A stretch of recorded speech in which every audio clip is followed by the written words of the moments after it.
So they're going to be limited in terms of the use case. But just for your reference, an area light is one that starts with like a screen and emits outwards. So it's very useful for like screens or computers or TVs or something like that. Volume lights are where you take an object and turn it into a light source. So you can make a light source that's like a cube or a sphere or something like that. There is another way to do that, which is called emissive lighting, where you make an object glow and emit light. Again, we'll look at that next week. We're not going to cover it today, but I will show you how to do it next week. So if you want to do like fluorescent lights or neon lights or something like that, I'll show you how to do that next week as part of our finishing touches discussion. All right, so what we're going to do is we're going to bring in each of these lights one by one. We're not going to have multiple lights in to begin with, just so we can see their effects and we can see what's going on. And we're going to start with an ambient light. So we're going to go create lights ambient light. And then we're going to take a look at our scene. Who can tell me what this changed?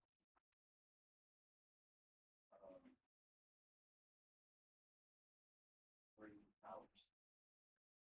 Yes, it's the sequel to the Lord of the Rings. I thought you were going to say it's a sequel to another 9/11. Yeah, I did think that, but then I was like,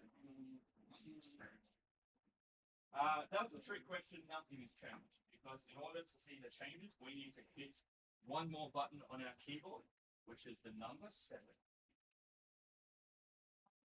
Not 6, 7, just 7.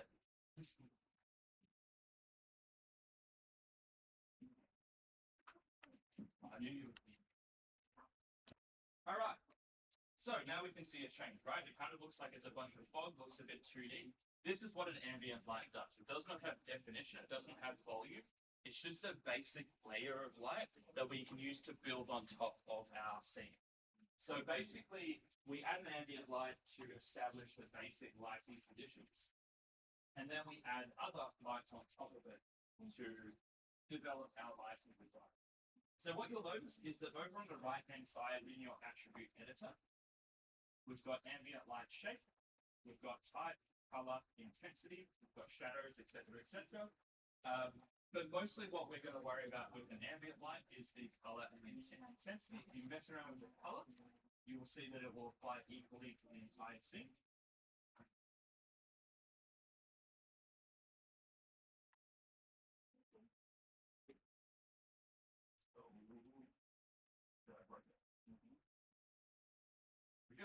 And intensity is basically the blends. Ow! So how you would use an ambient light is to basically establish that first layer and to think about, again, like what kind of scene is this, right? Is this a maybe summery scene that's set in the middle of a hot day? In that case, maybe I'd make my ambient light pale in yellow with a bit of a higher intensity and kind of build on top of that, right? Is this a scene that's set in the middle of winter into the middle of night? Then I might tint it with a bit of a pale blue, maybe like that moonlight, and drop down the intensity because it's in the middle of the night, right? So an ambient light we don't really have to spend too much time with, but it's worth thinking about how you're using the words adding to your scene. All right, so instead of, as I said, instead of bringing in a new light, for now what we're going to do is where it says type, we're going to do that. This is a list of every different kind of light that you can use in Maya. As you can see, it's a mix of Arnold lights and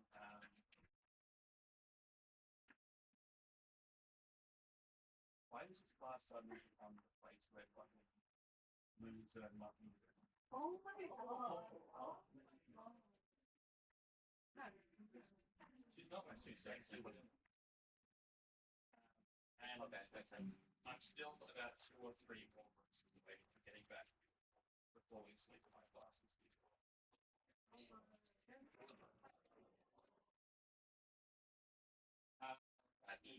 Welcome, it's so good to have you in this class. I'm so happy you're enough for me. So happy to do it. All right. So this is a list of every single light that we have available to us in Maya, which means there's a bit too much information going on. So what you're going to do is you're going to look for directional light and click on that. Direction.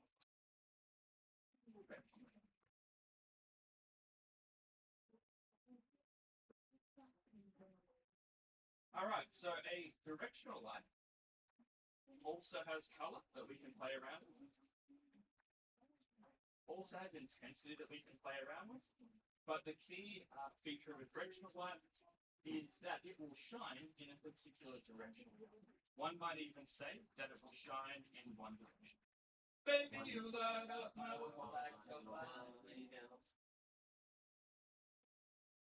So that's what directional means. It will shine in a particular direction. So when you rotate it, it will change the angle of that plane. Yes, there are no shadows, but don't worry. There will be blood and there will be blood.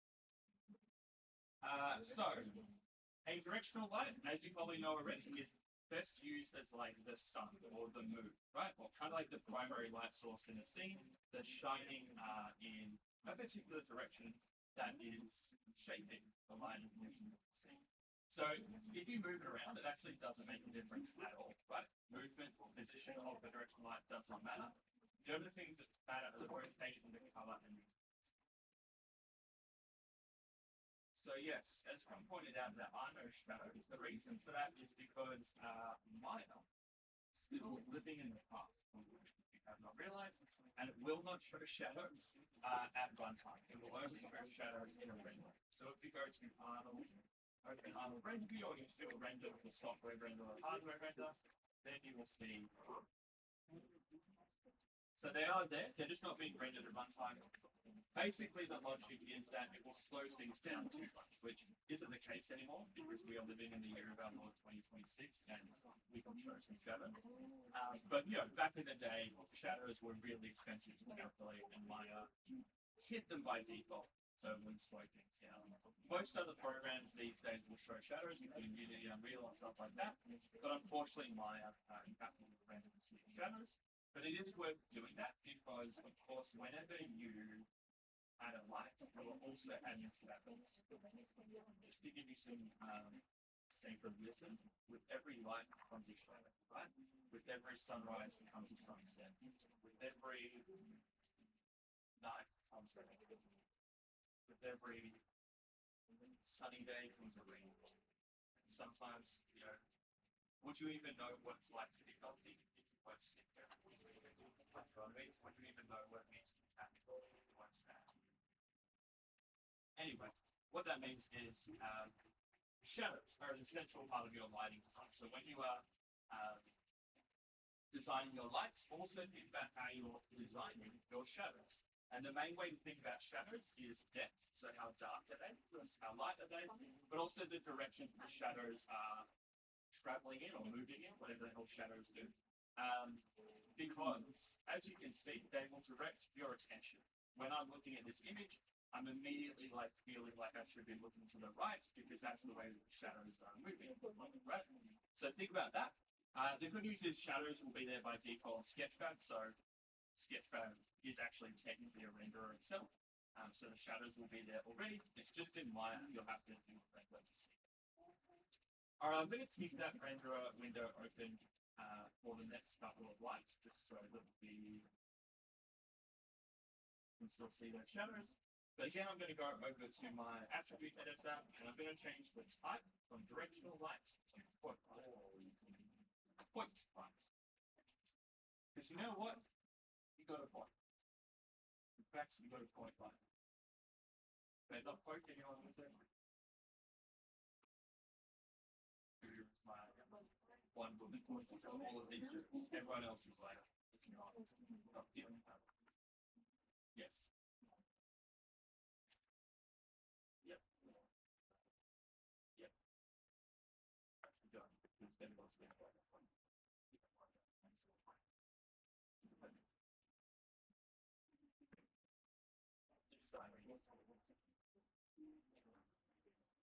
so we're choosing this kind of as well. So not applying like one. All right, point line. So point line, again, very similar thing to other programs, is a point in space. Reflection light is emitted in all directions at once. So it's a point of light where that's on the direction. Instead of moving in one direction, it's moving in every direction at once. So unlike a directional light, a point light, nothing will happen if you rotate it, it will only change if you move them. So if you move around the scene, see the effects there, it will change where it's emitting from. So point lights are particularly good for like campfires or for light bulbs or for kind of singular discrete areas of light. If anyone's doing a fucking fairy, then they're good for a fairy. I don't know why that example came like that. Why was the fairies? Cool. One thing I'll point out that you may have noticed already is that the default maximum for the intensity of lights in line is 10. However, if you type a number into that field, you can increase that intensity beyond that maximum. So right now it's 10, but if I type in 50, that will be the new maximum, right? So you can actually increase the brightness and the intensity of lights way, way, way beyond the default. You just have to type in numbers correctly. Another thing you'll notice already is that it is way, way brighter in the scene than it is in the render. That's partly why we're not going to worry too much about renders and stuff like that. But again, that won't be a problem on Sketchpad. So as I said, Sharon, as some of you may have overheard, what I actually recommend is that you use your lights in Maya to kind of draft your lighting design and then do the final version in Sketchpad. All right. Last thing we're going to do is we're going to change it from a point light to a spotlight. Spotlights.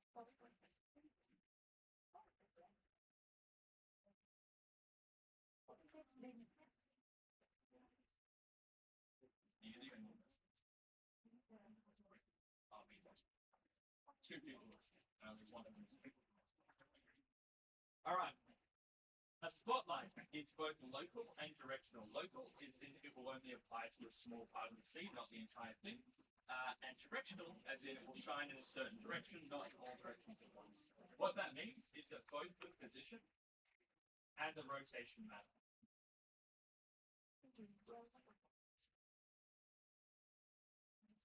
So really good for street lights, really good for flashlights or torches, really good for like car headlights. Again, you can kind of imagine the possibility for yourself. What again you'll notice is we've got color and intensity, but we've also got a few additional settings here that are worth mentioning. So we've got decay rate. Decay, when it comes to lights, mean that the further the light travels from its source, the weaker it gets, basically, which is something that happens in the physical universe, right? Lights get weaker the further they travel from their source as the light waves decay.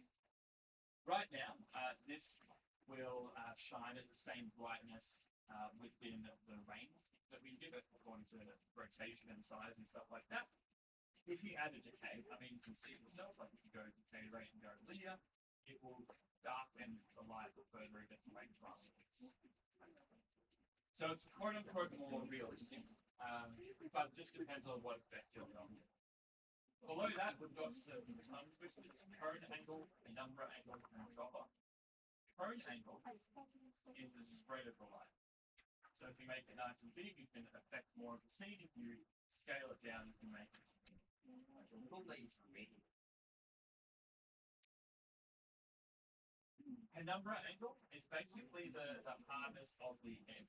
So if I increase the penumbra, it will soften out, right? So we'll kind of blur the edge with the spotlight.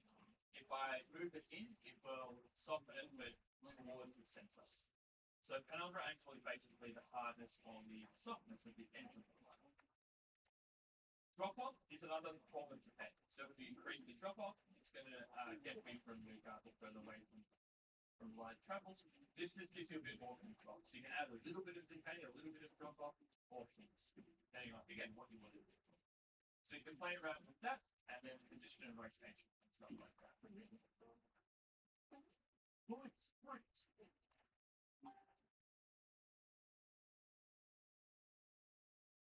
All right. So as I said, we introduced those lights one by one. The reason for that is because once you have more than one light in your scene, very quickly, you're going to have to think about not only what the individual light is doing, but what the lights are doing together. And the easiest way for me to explain that to you blind people is with a little demonstration. So, oh my God, where's my light? If you have a blue light, get ready for some primary school level. If you have a blue light, and if you have a red light, it's going to blow your mind, right? And you combine them, in other words, you shine them in the same spot. Where they intersect, those colors and those intensities will mix, and you'll get a purple light. So when you have colored lights, any time when those lights intersect, those colors will blend, right? So it's fairly predictable, like, you know, your color wheel and stuff like that, which you all should, because you did first. It will blend those two colors together. The thing to remember is not only will this happen with lights, but it will happen with textures as well. So if you have like a predominantly red texture and you shine a blue light on it, suddenly it will look purple. So you can override your textures a little bit accidentally. So this is why when we had the class on materials, this is why I said that materials are only half of the equation when it comes to physical design, right? Because the lights are the other half of the equation. Your textures and materials with the lights are all going to be interacting and having certain effects. The other thing that's happening here is not only these colors mixing, but the intensities are mixing as well. So lights, like sound, are additive. The same way that if you have two sounds at a certain volume playing together, you'll hear both of them at an increased volume, right? If you have two lights of certain intensities and you overlap them, the parts that overlap will be twice as bright as the parts that are not overlap. So it's very, very easy once you start to bring in lots and lots of lights to overload your scene and have it be very washed out and overexposed and stuff like that. So what I will do now, and that'll give you a bit of time to play around with this, is give me my patented top 10, wait, not top 10, 10-step process for bringing lights into your scene. And don't worry, it's not actually 10 steps, it's like 10 steps. This process that I'm about to take you through is going to save you a lot of time. Because as I said, the temptation is to just add in like 50 lights and then try to balance them and go a little bit crazy.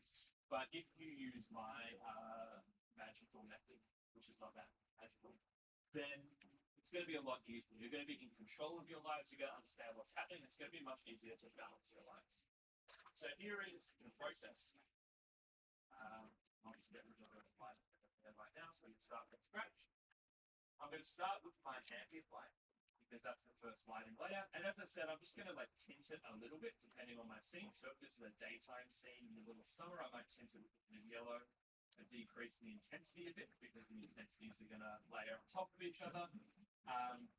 And basically leave it there. You can spend a little bit of time with the ambient light, but really I think just like simple is better, right? Just a little bit of a color tint, a little bit of a consideration of the intensity. If you don't want any color at all in your lights, by the way, you can just make them white. So if you make them white, it will strip out all the color.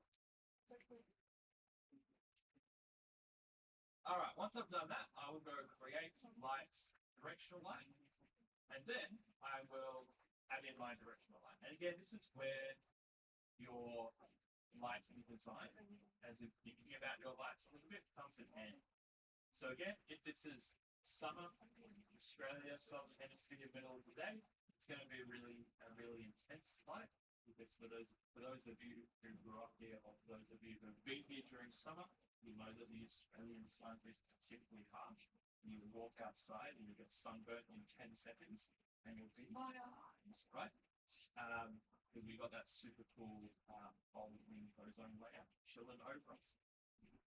So in the middle of summer, the sun is really bright, really harsh, which means I'm going to actually increase my intensity a little bit above what it would be and go for that yellowy sun, that harsh summer sun. Again, if this is a scene that's set in the middle of winter, maybe it's going to be cooler, maybe it's going to be less intense. If it's cloudy instead of sunny, it's going to be a less intense sunlight, etc., etc. Just thinking through the logic of your scene can guide you in what kind of lighting setup you're going to create. Once we've established our ambient and our directional lights, that's when we can go in and we can create some point and some spotlights. So I might make a point light, or like maybe a light bulb. It's going to be hanging from the ceiling. And I'm going to use that. So again, if it's an electrical light, it might have a bit of a yellowy or orangey kind of tint. And it might have a bit of brightness. And you can see already those colors are mixing together, right? So this is part of your color palette. This is harmonious, this is contrast, etc. But don't forget that the position of a point light matters as well. Once we start to get into multiple lights, what will start to happen, particularly at higher intensities, is you will have different shadows happening at the same time. So we've got the shadows from my directional light, which are really strong and sharp, but I've also got these shadows starting to be cast by my point light.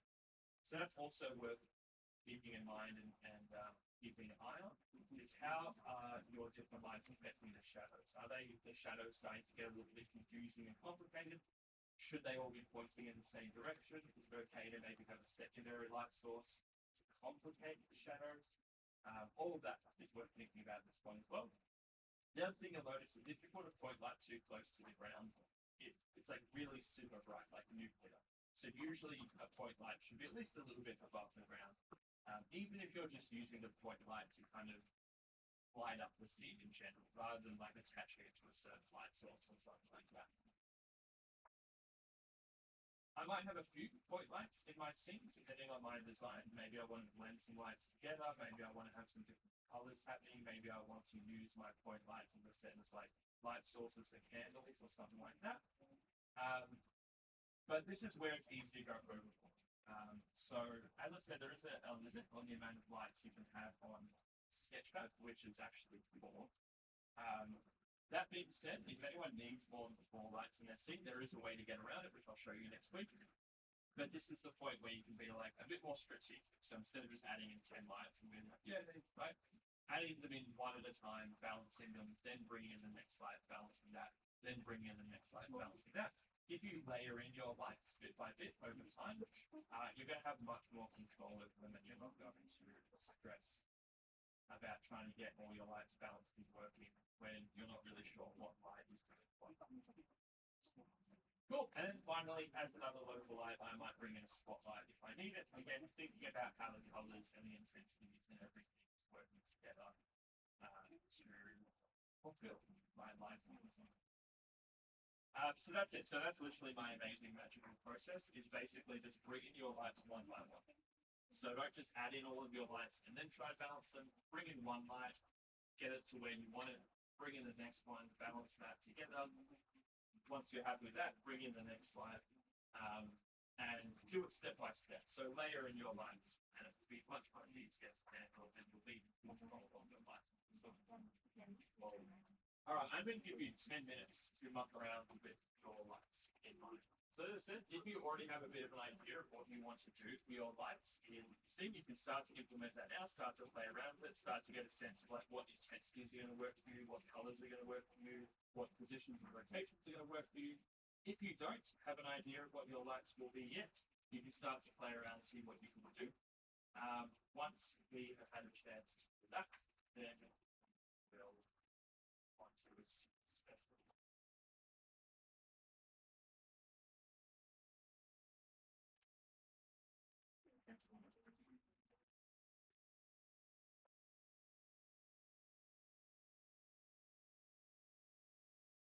Like the other thing is just being a price for us.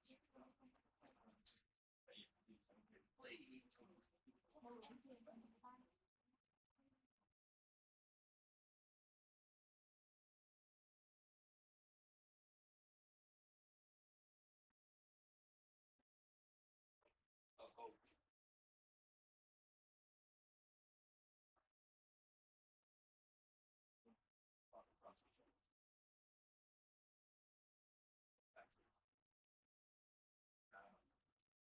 yeah, I suspect the answer is that is because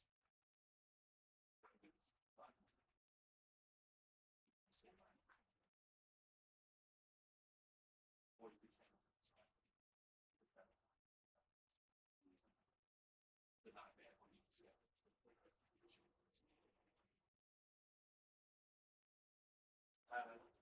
Hopefully that's it.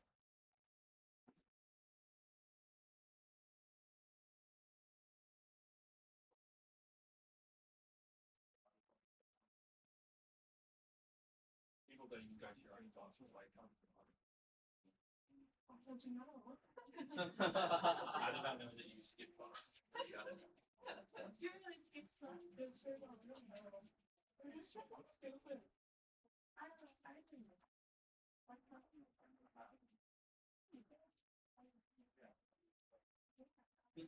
hot water. I think you skip. I have. I mean, people tend to skip it, but so they come in the middle. Not because I didn't skip it They class. physically get that. I didn't even skip it class, but I attend your other class. Yeah. I said, That's what I was going to say. Thank you for accidentally reminding me.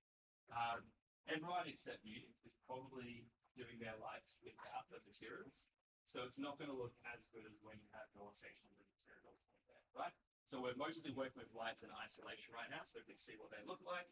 Keep in mind that your materials are programmed to react to lights. So when you get them on Sketchfab, things like shininess and reflectivity and stuff like that, those will only happen on Sketchfab unless you've got your materials and you're doing an Arnold render and stuff like that. So the answer for you really is to reduce things like reflectivity and specular. So that does look like a really good watch. Right. It's like totally gone against my. Yeah, yeah, so creative. I said it really blocked it. Yeah, yeah.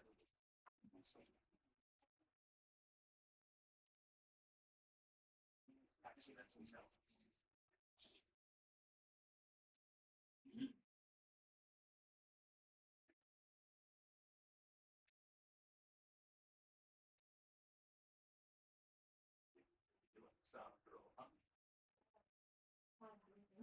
Not really. Oh yeah, it's in like 2 days. yeah. I haven't really been Screwed, bro.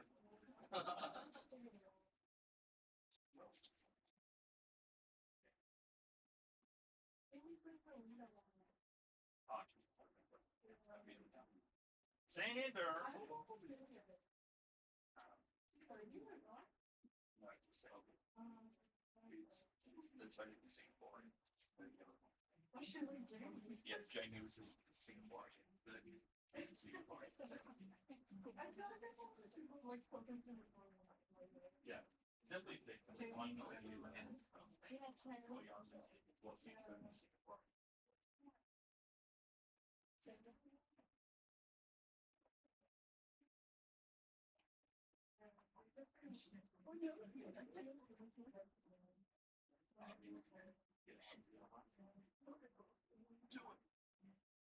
You're not the boss of me, Jamie.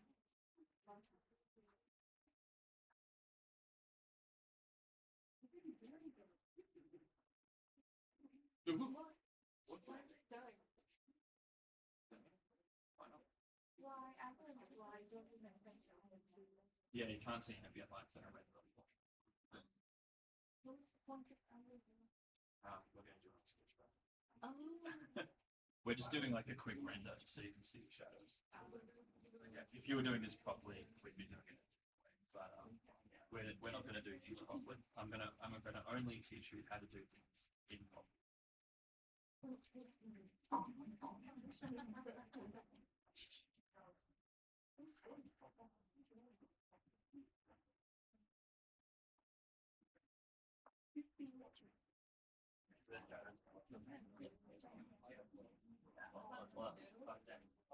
So.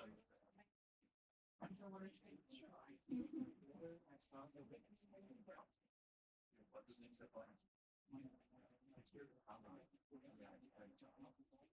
Yeah, my answer is the same class. It's like that. Illuminate the environment. Even though, you know, it's civil, they use material that just have it. Like light environment. Yeah.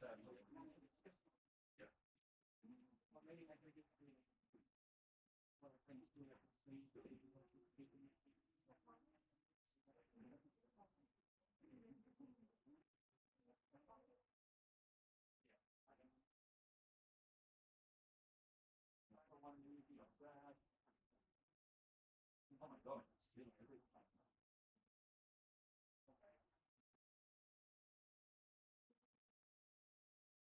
I'm trying to teach a class. Sorry, I'm not paying attention. Doing my job. Do you have a job? Oh, that's painful. That's actually That's too painful. much. Same for me, is that? That's why. Oh, yeah, you kind of guessed. I mean, yes. I in my Yep. but you know, I had to use some yep. And they could really like some of the Yep. and then that actually something Yeah. My year job for them is six. Since when you make the changes yourself. Yeah. Not me. Sorry. Yeah. See, the answer is you just have to balance it.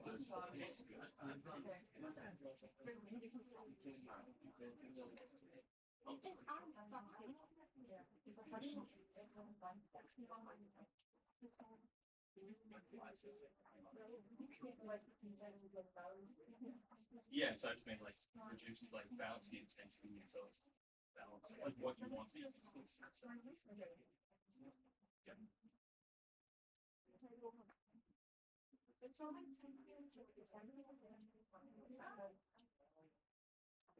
Yeah. Yeah.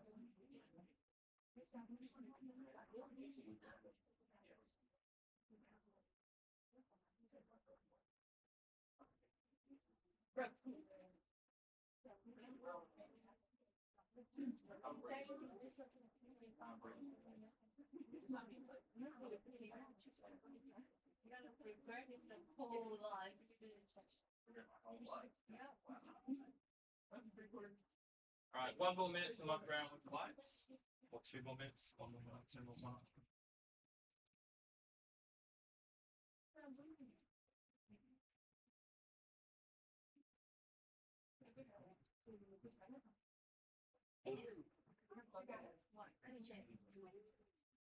What's your favorite color? Black. Is that your favorite color? I don't know. Just giving Alan Walker. It's what? Giving Alan Walker. Who the fuck is that? What? No way. Wait. You live under a rock? It's like Yeah. he's like the most famous DJ in the planet. Like, You know faded?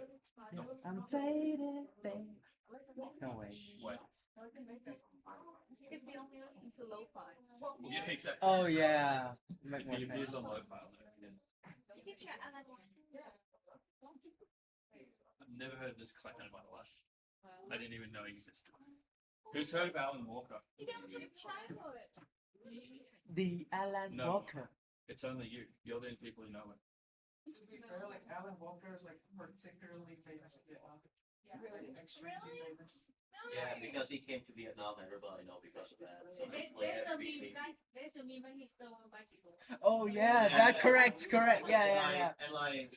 And the guy who stole the bicycle wearing the Alan Walker jacket, and everybody blamed on Alan Walker, so he just feel bad. Yeah. He came to Vietnam and just bought the same bicycle. I was like, dude, just bought him a motorbike. Like, they're already poor now. They can't even sports around. What are you doing? He did dress like a thief. I will give it. What's your favorite color? You know him. Well, now I know it. He's that guy who stole a bike and video. Yeah. There we go. We are. All right. So the next thing we're going to do is a big old activity. But before we do that, I am going to check something with you guys, which is going to determine whether we do that activity now or we do it later. Can everyone please open their email? I said please. You have to do it if I say please.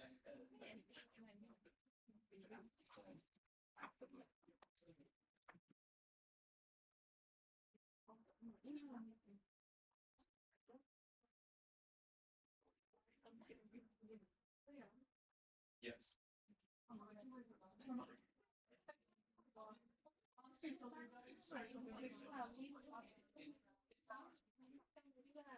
Email, email, email, electronic mail.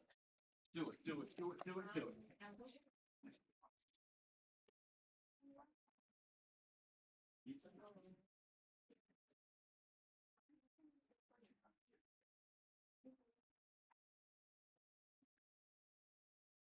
Now open your email.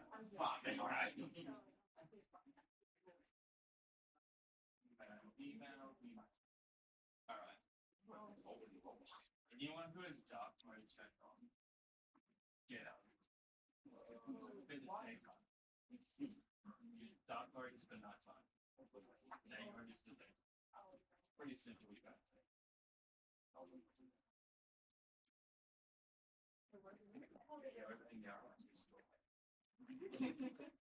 All right, you're going to search for the three most beautiful letters. Three most beautiful letters. I know English. In the English language, which are C, E, S. Why you always points? Because you know all the answers. CES is what you're going to search for in your email. There should be a thing that comes up that says, "Do you want to win $500?" Did you? Did you give me a HD? What do you mean, do I guess? Yes or no question. Scroll down, there's a button. When you click it, that is what is going to determine what's going to happen.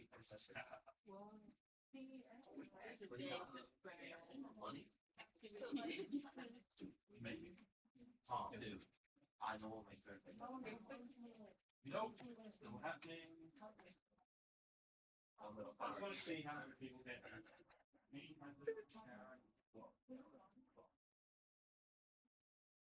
No, that's definitely.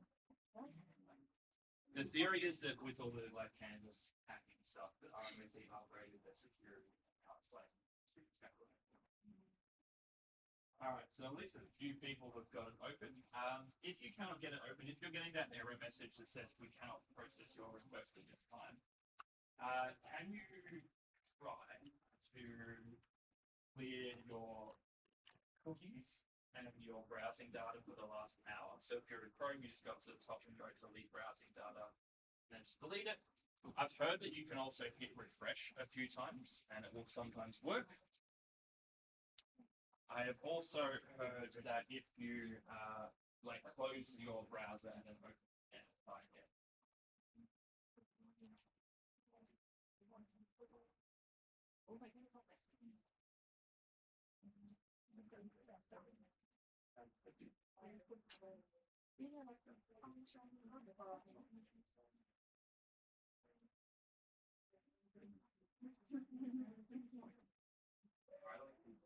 Oh, yeah.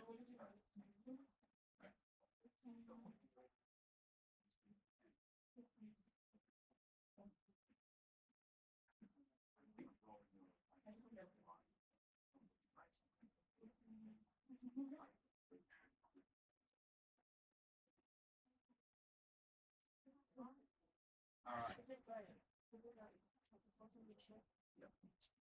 Compulsory is fine.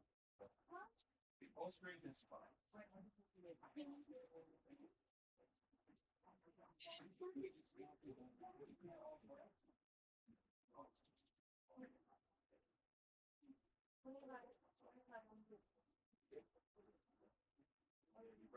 good. All of the listening might be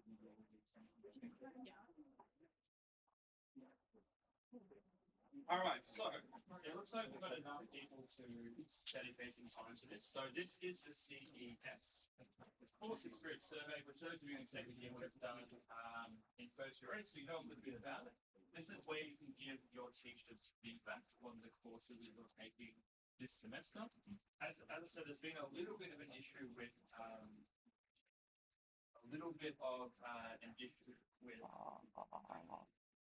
the security, but hopefully people can get through. So just a quick reminder, this is 100% anonymous, so I'm not going to know who said what. So you can be as honest as you like. but I also would appreciate a bit of detail if possible, because as you guys know, this time next year, this course has changed, right? That is actually official now. We got the word that will be officially changing. Before it was provisional, now it's official. So this time next year, this course will be the Bachelor of Digital Design. It's no longer going to be digital media. So you guys are actually going to graduate as recipients of the Bachelor of Design. You're not going to graduate with degree anymore. And with that comes all the things with majors and stuff like that we talked about before, and you'll get more information on that shortly. But what that means for me in particular is I'm going to spend the rest of this year designing new courses for that program, right? The biggest one will be Studio One. It's going to change into something called Digital Design Foundations. It will be a completely different course. 3D and my second semester specialization that some of you will hopefully do. Some of you have done already called Virtual Environments. It's going to change a little bit as well. This course I'm mostly thinking of keeping as is. There's a couple of changes I'll make here and there, but most I'm keeping it as it is. But if there is any thoughts or advice or feedback that you guys have for what I should do with this course next year, please let me know. So I will take it seriously. I will read it. I will consider your feedback. Whether it's like broad level stuff, like we want to do something different with the assignments or something like that, down to micro level stuff, like this specific activity in this specific class was really awesome. We should do more of that. Or this specific activity really sucks. Never do that again, please, right? Anything you've got, let me know. It's anonymous. And if you give me a bit of detail, that would be great. So I'm going to give you 10 minutes to fill this out in class. You'll see there's a multiple choice thing where you can be like agree, disagree, blah, blah, blah. As I said, I'm mostly interested in the written part. That's where you can give me some advice and thoughts. Technically, some of you know this, technically I'm not supposed to be in the same room as you when you guys fill out this survey, because the idea is I could like friend you to like give me a HD. But guess what happens when I walk out of the room for 10 minutes and I say, students, do what you want. No one does the survey. They fucking go on YouTube and stare at the wall on shit. So I am going to stay in the room, but I'm not going to threaten you. But I will say, if you don't give me a HD, I will fail every single one. All that stuff about it being anonymous.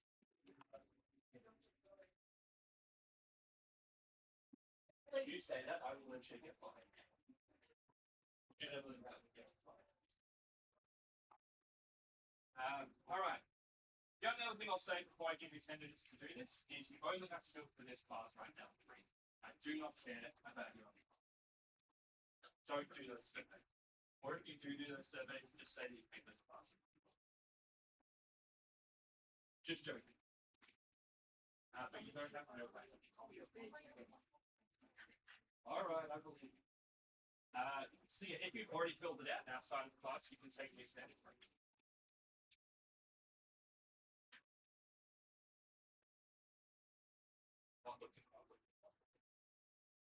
You said you'd already done it. Yes, you can take a break. You can go find me.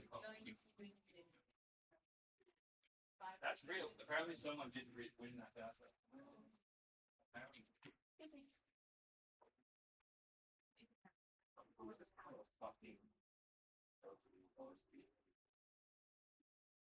Oh, Joe.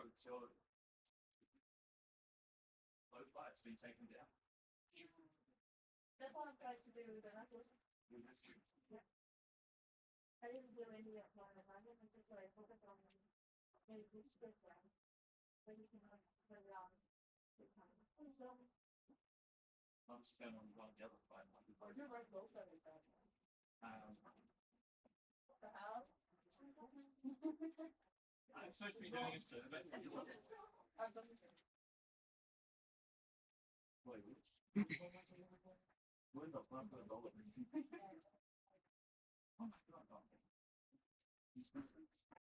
Oh my fucking god! Jesus fucking Christ, Liam, fuck.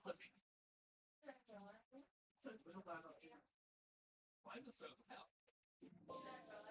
Oh,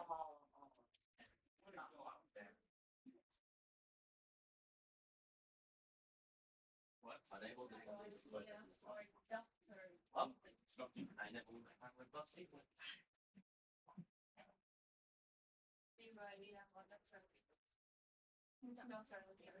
Doctor Who? Sounds weird. There's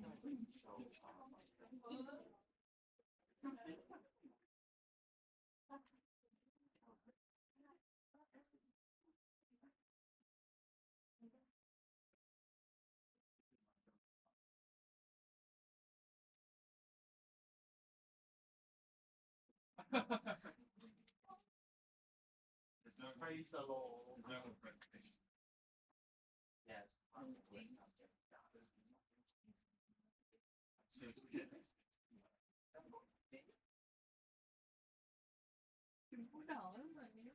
This beat actually remind me of the weekends. Oh yeah. Oh, thank you, Steve. I've never done something. Oh, you should watch it, especially when you travel over. That's pretty soft for like local drive. New run. I'm doing 7. I can't get it.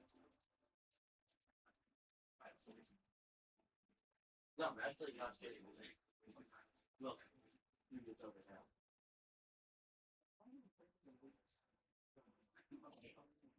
Not able to complete. Alright, so you're ready to go.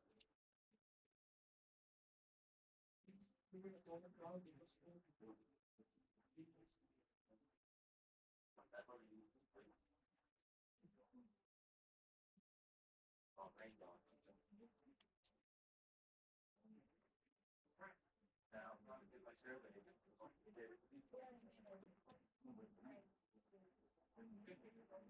If you could read it, I'll be back.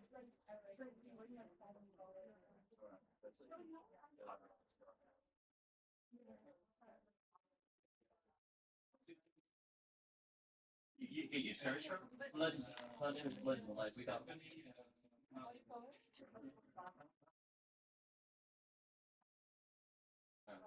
Here, yeah, like. Pretty well. Thinking about saying. I did stuff to solve the problem. Oh, well, our pasta, what are the names? Oh, the shellfish. I'm not. Oh, strawberry. Whoa! Yes, how do you put it like that? The problem I come with that can move less violent things. That's more of that.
No, I should.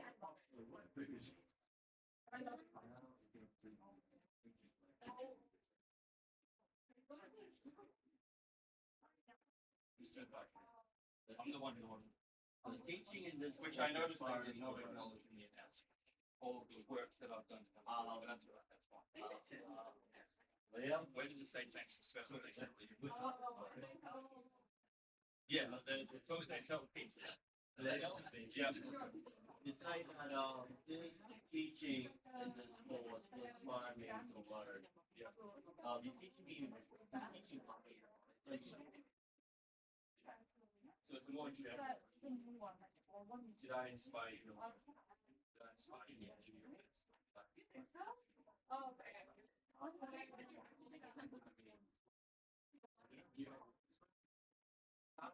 Supposed to. I know.